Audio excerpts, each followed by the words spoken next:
چنانچہ ہم ان کے ایمان کا دفاع، ان کی ذاتوں کا دفاع، ان کی عدالت کا دفاع، ان کے ضبط کا دفاع، ان کی شکایت کا دفاع عین ایمان سمجھتے ہیں، اور جب تک زندہ رہیں گے انشاءاللہ اس فریضے کو انجام دیتے رہیں گے۔ اور کوئی جیلمی ہو یا کوئی فیصل آبادی ہو یا کوئی جھالوی ہو، اللہ کے فضل و کرم سے ان کو للکارتے رہیں گے، ان کی آنکھوں میں آنکھیں ڈالتے رہیں گے۔ ہم ان کو اللہ کے فضل و کرم سے اگر اگنور کرتے ہیں تو اس لیے کرتے ہیں، ہم ان صحابہ کے دشمنوں کو اپنے جوتے کے تلوے کے برابر بھی نہیں سمجھتے، ہم ان کو نظر انداز کرتے ہیں تو اس لیے کرتے ہیں، ہم ان کی بکواسیات کو، ان کے بھونکنے کو کسی کھاتے میں نہیں رکھتے۔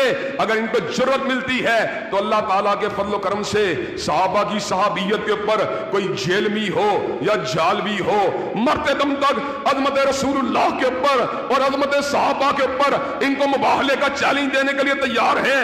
جب چاہو ہمارے مرکز میں آؤ، جب چاہو ہمیں جیلم میں بلا لو، تعالوا ندعو ابناءنا وابناءکم ونساءنا ونساءکم وانفسنا وانفسکم ثم نبتہل فلنجعل لعنت اللہ الکاذبین۔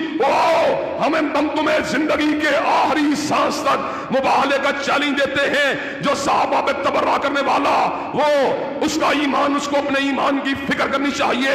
جو صحابہ کے ایمان کی تنقیص کرنے والا، اس کو اپنے ایمان کا جائزہ لینا چاہیے۔ اللہ کے فضل و کرم سے جب تک علامہ شہید کے بیٹے زندہ ہیں، ہم امت کے اتحاد کے لیے اللہ کے فضل و کرم سے ان موضوعات کے اوپر زیادہ تبصرہ نہیں کرتے، لیکن اگر کسی نے ہمارے جذبات کو بھڑکانے کی کوشش کی تو ابو بکر و عمر کے دفاع کے لیے، عثمان و علی کے دفاع کے لیے، علی المرتضیٰ کے دفاع کے لیے، حسنین کریمین کے دفاع کے لیے، امیر الحق ولی کان معاویہ بن ابی سفیان کے دفاع کے لیے، ادھر آ دل بر ہنر آزمائے تو تیر آزما، ہم جگر آزمائے۔ اللہ کے فضل و کرم سے ہم یہ کام کرنے کے لیے تیار ہیں، آپ سارے کے سارے یہ کام کرنے کے لیے تیار ہیں انشاءاللہ۔ انشاءاللہ ان اللہ یامر بالعدل والاحسان وایتاء ذی القربی وینہی عن الفحشاء والمنکر والبغی سبحان ربک رب العزۃ عما یصفون والسلام علی المرسلین والحمد للہ رب العالمین۔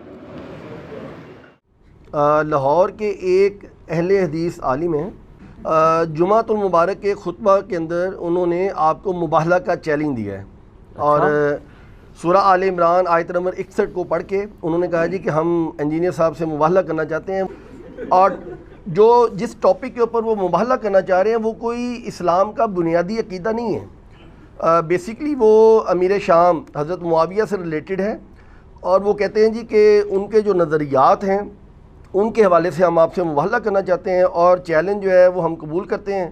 آپ بتائیں کہ کیا آپ چیلنج قبول کرتے ہیں؟ اور دوسری بات یہ ہے کہ عوام الناس کو اس مباہلہ کے حوالے سے بتائیں کہ اس کی اصطلاح کیا ہے، اور اس کے متعلق جو ہے نا وہ صحیح عقیدہ سمجھا دیں۔ پہلی بات یہ کہ یہ جنہوں نے سوال کیا نا جی، جن کے بارے میں کیا ہے، پہلے تو ان سے ہی جا کے یہ سمجھیں کہ مباہلہ کیا ہوتا ہے، اور وہ ذرا مباہلے کی تفصیلات بتا دیں۔ قرآن پاک میں یہ میں پہلے آیت پڑھ کے آپ کو سناتا ہوں۔ سر ان میں اتنا حوصلہ نہیں ہے کہ یہ آیت مباہلہ قرآن سے پڑھ کے اس کی تشریح صحیح مسلم سے بیان کر سکیں۔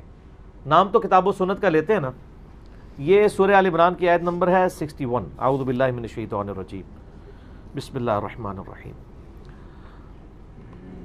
اس کا کانٹیکسٹ آپ سمجھ رہے ہیں، سورہ آل عمران کی شروع کی جو آیات ہے نا، تقریباً 50 کے قریب، یہ نبی علیہ السلام کو عیسائیت کے جو نظریات میں بگاڑ تھا نا، اس کے حوالے سے اللہ تعالیٰ نے ایجوکیٹ کیا، اور نجران کے کچھ عیسائیوں کا وفد نبی علیہ السلام کو ملنے کے لیے آیا کہ یار ایک نئی دعوت کھڑی ہوئی ہے۔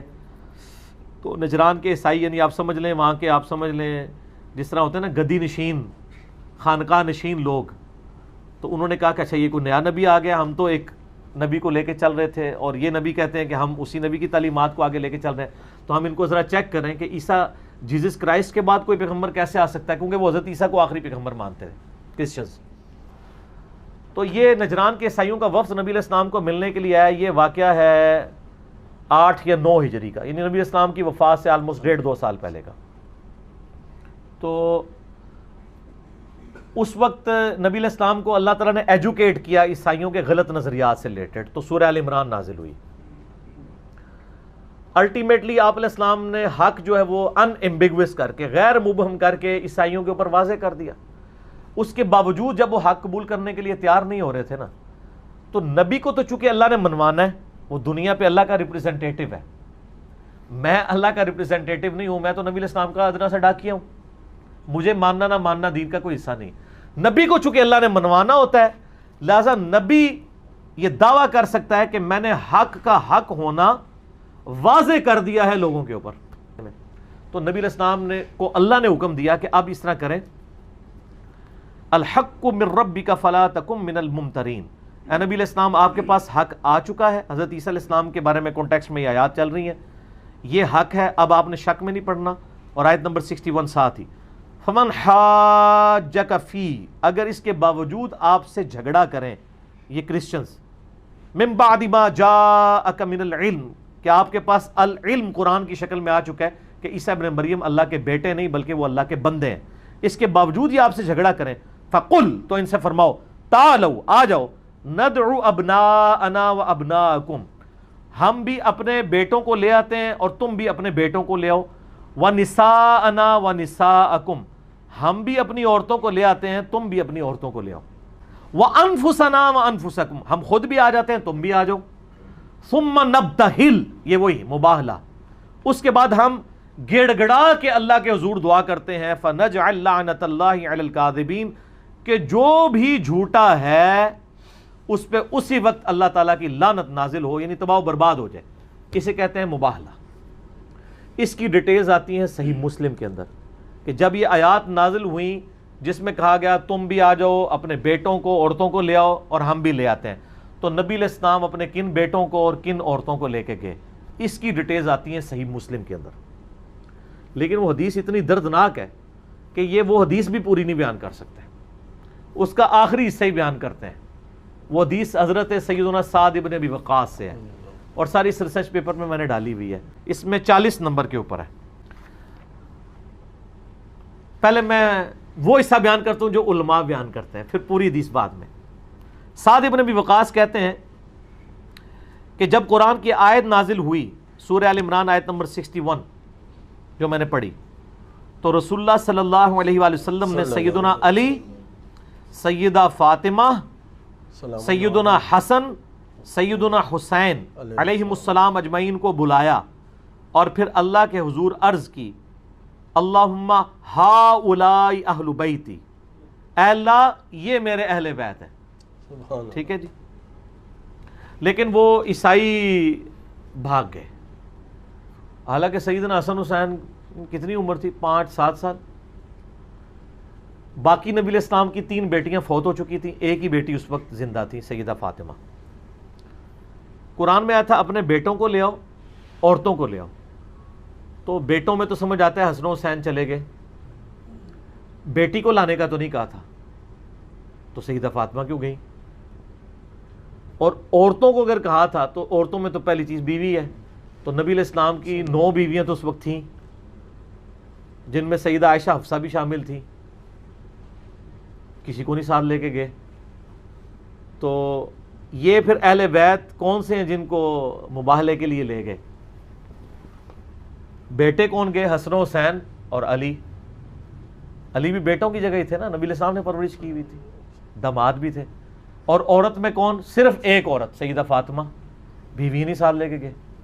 تو میں نے کہا ان میں یہ بھی شرم و حیا نہیں ہے کہ یہ آیت مبالغہ جو ہمیں مبالغے کرتے ہیں نا، یعنی آل امیہ کو بچانے کے لیے، یہ مبالغے والی آیات اور حدیث بیان نہیں کر سکتے، یہ تو ان کے گاٹے فٹ ہو جائیں گی. ٹھیک ہے نا. باقی رہ گیا یعنی مناظرے اور مجادلوں کے چیلنج، یہ اپنے پاس رکھیں آپ. ہمارا مقدمہ عوام الناس کی عدالت میں ہے.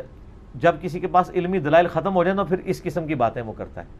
آپ بہتر یہ ہے کہ یہ مباہلوں کے چیلنج ان لوگوں کو دیں جن کا عقیدہ توحید کے حوالے سے آپ کا اختلاف ہے، کیونکہ آل امیہ کا دفاع بڑا ایشو ہے یا عقیدہ توحید بڑا ایشو ہے؟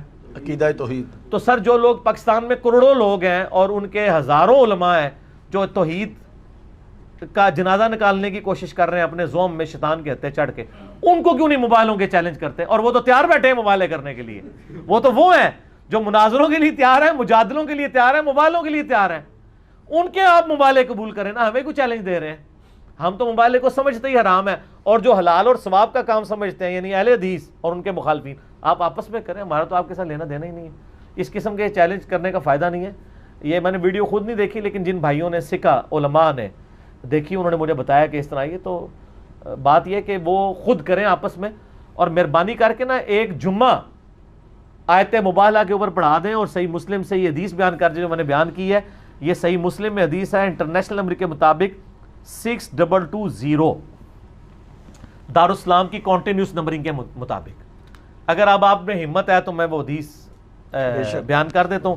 اسی پہ ہم اپنی گفتگو کنکلوڈ کرتے ہیں کیونکہ اذان مغرب کا بھی ٹائم قریب آ چکا ہے. صحیح مسلم میں حدیث ہے کہ سیدنا عامر بن سعد بن ابی وقاص اپنے والد سیدنا سعد ابن ابی وقاص جو عشرہ مبشرہ میں سے ہیں, ان سے بیان کرتے ہیں کہ حضرت معاویہ رضی اللہ تعالیٰ عنہ نے سیدنا سعد ابن ابی وقاص کو حکم دیا, امر معاویہ. تو حضرت معاویہ نے ان سے پوچھا, آپ کو علی ابن ابی طالب کو گالی دینے سے کس بات نے روک رکھا ہے؟ استغفر اللہ. اچھا اب دیکھیں ادھر انجینئرنگ شروع کر دیتے ہیں, لیکن انجینئر تو ہے نہیں ہے نا, ان کا کام ہی نہیں ہے, کیسے کریں؟ جب ہم کہتے ہیں کہ جی یہ امیر شام نے حکم دیا تھا حضرت علی پہ سب و شتم کرنے کا, وہ کہتے ہیں نہیں جی اس میں تو صرف ہے حکم دیا اور انہوں نے انکار کیا. تو انکار کس چیز کا ہوتا ہے؟ جس چیز کا حکم دیا جاتا ہے. انکار کیا تو حضرت معاویہ نے پوچھا تمہیں کون سی چیز روکتی ہے کہ علی پہ سب نہیں کرتے؟ اس میں انہوں نے نئی کہانی آج کل نکالی, وہ سب سے مراد تنقید ہے. اچھا اس کا مطلب ہے کہ خلیفہ راشد پہ تنقید کروانا کس کی سنت ہے؟ آل شام, آل امیہ کی, اہل الشام کی. تو صحابہ کے پھر گستاخ کون ہوئے؟ وہ لوگ ہوئے. ظاہر ہے امیر شام جو صحابہ پہ خلیفہ راشد پہ تنقید کرواتے تھے. اگر ہلکا معنی بھی مان لیا جائے, اور ویسے یہ کہانی ہے, یہ تنقید نہیں ہوتی تھی.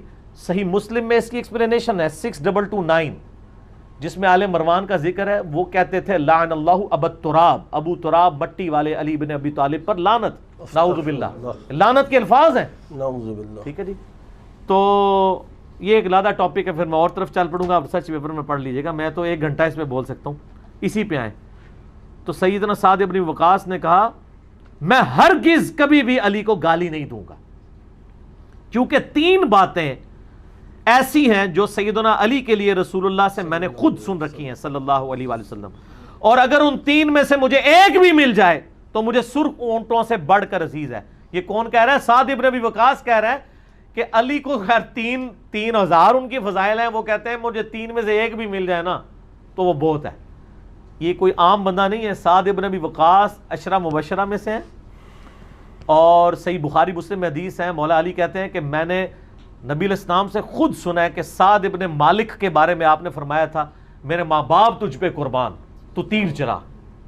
سعد ابن ابی وقاص, سعد بن مالک نام ہے ان کا. ہاں, ابی وقاص کنیت ہے. یہ دونوں ایک ہی بندے کے نام ہیں, سعد ابن ابی وقاص, یہ سعد بن مالک. مالک والد ہے اور ابی وقاص مالک کی کنیت ہے. تو سعد ابن ابی وقاص یہ ایک ہی بندوں کے 2 نام ہیں.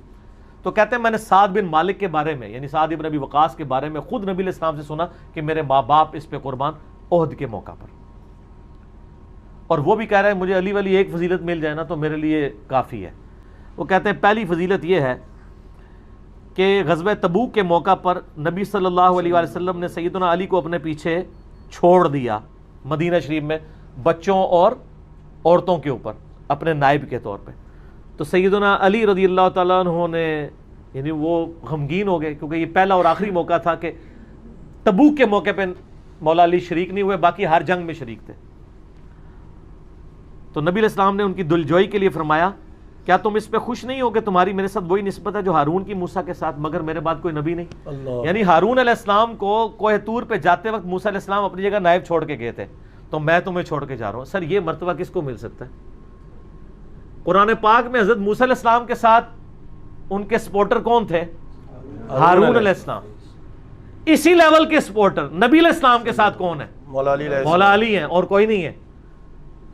Point to be noted. لیکن آپ نے ساتھ کانٹا نکال دیا کہ مگر میرے بعد کوئی نبی نہیں. یہ نہ ہو کہ اس کی بنیاد پہ مولا علی کوئی نبی مان لو.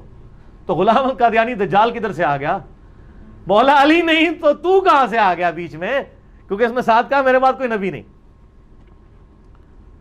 دوسری فضیلت سن، میں نے خیبر کے موقع پر نبی علیہ السلام سے یہ سنا، کل میں اس شخص کے ہاتھ میں جھنڈا دوں گا جس کے ہاتھوں پر فتح ہوگی، جو اللہ اور اس کے رسول سے محبت کرتا ہے اور اللہ اس کا رسول بھی اس سے محبت کرتے ہیں. اللہ یہ ہے اصل بات. یہ سن کر ہم پوری رات اسی امید میں رہے کہ شاید ہمیں وہ جھنڈا مل جائے، لیکن صبح ہوئی تو نبی علیہ السلام فرمایا علی کو میرے پاس بلاؤ. انہیں لایا گیا تو ان کی آنکھیں دکھتی تھیں. نبی علیہ السلام نے اپنا لعاب دہن مبارک لگایا تو شفا ہو گئی اور جھنڈا دے کر روانہ کیا اور ان کے ہاتھوں پر فتح ہوئی. اور تیسری فضیلت یہ ہے کہ جب عیسائی پادریوں کو مباہلے کا چیلنج دیا گیا اور قرآن کی آیت سورہ ال عمران 61 نمبر نازل ہوئی تو نبی صلی اللہ علیہ وآلہ وسلم سیدنا علی، فاطمہ، حسن و حسین علیہ السلام کو لے کر گئے اور کہا اللہ یہ میرے اہل بیت ہیں. یہ آخری حصہ ہے سر. یہ 3 فضائل امیر شام کو سنائے. سعد ابن ابی وقاص نے یہ بات منوانے کے لیے کہ میں حضرت علی پہ لعنت نہیں کروں گا، میں ان پہ سب و شتم نہیں کروں گا. اچھا، اس کی بھی انہوں نے انجین نہیں کیا. حالانکہ ابن تیمیہ کتنا بڑا مخالف ہے شیعہ کا. منہاج السنہ میں اس نے یہ حدیث مسلم کی لے کے نا ابن تیمیہ نے لکھا ہے کہ یہ حدیث اس پر گواہ ہے کہ حضرت معاویہ کے دور میں حضرت علی پہ سب و شتم ہوتا تھا. اللہ، میں نے تو کئی ایک روایتیں یہاں نقل کی ہیں، ابن تیمیہ بھی مانتا ہے. ٹھیک ہے نا جی. وہ کہتے ہیں کہ جی اس کی پھر انہوں نے مزید وہ کہتے ہیں جی حضرت معاویہ کے دور میں ہوتا تھا لیکن ان کے حکم سے نہیں ہوتا تھا، نہ ان کی اجازت سے ہوتا تھا. اور کہتے ہیں اس میں تو وہ پوچھ رہے تھے کہ جی آپ مجھے حضرت علی کے فضائل بتائیں کہ لوگ تو حضرت علی کو برا کہتے ہیں، آپ کیوں نہیں کہتے تاکہ میں بھی ان کی تعریف کروں. ایڈی لمبی کہانی. تو وہ کیا کہہ رہے ہیں کہ میں کبھی بھی نہیں کہوں گا کیونکہ 3 باتیں میں نے سنی ہیں. یہ کہانی ان کی کیسے فیل ہوتی ہے؟ وہ تو الفاظ میں ہی نہیں فٹ ان بیٹھتی. اس میں الفاظ ہیں امر معاویہ، معاویہ نے حکم دیا کہ کرو. تو کرنے کا حکم کیوں دے رہے تھے اگر وہ بچ رہے تھے ان کاموں سے خود؟ اب مزے کی بات ہے اسی حدیث کا ایک طریق ہے سنن نسائی الکبریٰ کے اندر، جو خصائص علی والا چیپٹر ہے امام نسائی نے لکھا ہے نا سنن نسائی الکبریٰ میں، انٹرنیشنل نمبر کے مطابق 8439. اس میں الفاظ ہیں کہ یہ پوری حدیث یہی ہے، اینڈ پہ الفاظ ہیں کہ عامر بن سعد بن ابی وقاص، سعد بن ابی وقاص کا بیٹا کہتا ہے کہ جب میرے باپ نے یہ 3 فضائل بیان کیے نا حضرت معاویہ کے سامنے، تو حضرت معاویہ جتنے دن مدینہ شریف رہے حضرت علی کے خلاف ایک جملہ بھی اپنی زبان سے نہیں نکالا. تو اس نے بتا دیا کہ وہ حضرت علی کے خلاف ہی بول رہے تھے. ایک حدیث سے دوسرے کی تشریح ہو جاتی ہے نا. ٹھیک ہے نا. اور یہ حدیث شیخ غلام مصطفیٰ ظہیر حفظہ اللہ تعالی من الجنت والناس، ان کی تحکیم کے ساتھ جو خصائص علی چھپی ہوئی ہے ہمارے جیلم بک کارنر سے، اس میں باقاعدہ انہوں نے اس حدیث کے اوپر تحکیم لگائی ہوئی ہے. ٹھیک، اور میں نے یہ ساری حدیثیں ڈالی ہوئی ہیں. یہ ٹاپک تو نہ ختم ہونے والا ہے، گھنٹوں میں اور بول سکتا ہوں. یہ ریسرچ پیپر آپ منگوائیں اور خود پڑھیں. اور پھر یہ جو موبائل وغیرہ کے چیلنج ہے نا سر، تو یہ آپ اپنے پاس رکھیں. تو یہ موبائلوں کے چیلنج آپ توحید کے مسئلے پہ نا دوسرے علماء کو کیا کریں. ان مسئلوں کو آپ سیریس نہ لیں. مجھے پتہ ہے کہ آپ کی پبلک آپ کو چھوڑ چکی ہے، کیونکہ آپ کی پبلک جو ہے وہ اہل حدیث کے منہج پہ ہے اور آپ فرقہ اہل حدیث میں. تو ظاہر ہے کہ اس وقت منہج اہل حدیث کی جیت ہو گئی ہے کتاب و سنت کی، اور فرقہ اہل حدیث کی شکست ہو گئی ہے کہ بزرگوں سے پوچھ کے چلیں، علماء سے پوچھ کے چلیں. وہ کہتے ہیں جی ہم علماء سے پوچھ کے چلے ہوتے تو ہم حنفی علماء سے اگر پوچھے تو پوری زندگی میں رفع الیدین نہ شروع کرنے دیتے. ہم تو بخاری مسلم پڑھ کے ہم نے رفع الیدین شروع کیا ہے. تو اگر آپ بخاری مسلم میں آل امیہ کی بدماشیوں کے اوپر اور اہل بیت کی شان میں، مولا علی کی شان میں حدیثیں آئیں گی تو اب ہم ان کو چھوڑیں گے تو نہیں. ہم رفع الیدین کی حدیثیں بھی مانیں گے اور اہل بیت کی شان میں بھی مانیں گے، چاہے آپ ہمیں کہتے رہے جو مرضی. ہم جھوم کے کہیں گے کہ نہ میں وہابی نہ میں بابی، میں ہوں مسلم علمی کتابی. ٹھیک ہو گیا جی. اللہ تعالیٰ سے دعا ہے جو حق بات میں نے کہی اللہ تعالیٰ ہمارے دلوں میں راسخ فرمائے. آمین. اگر جذبات میں میرے منہ سے کوئی غلط بات نکل گئی تو اللہ تعالیٰ ہمارے دلوں سے معاف کر دے. آمین. ہمیں کتاب و سنت کی تعلیمات پر عمل کر کے دوسرے بھائیوں تک پہنچانے کی توفیق عطا فرمائے. اللہم صلی علی محمد وعلی آل محمد کما صلیت علی ابراہیم وعلی آل ابراہیم انک حمید مجید. اللہم بارک علی محمد وعلی آل محمد کما بارکت علی ابراہیم وعلی آل ابراہیم انک حمید مجید. سبحانک اللہم وبحمدک اشہد ان لا الہ الا انت استغفرک واتوب الیک وما علینا الا البلاغ المبین. آمین. جزاکم اللہ خیرا.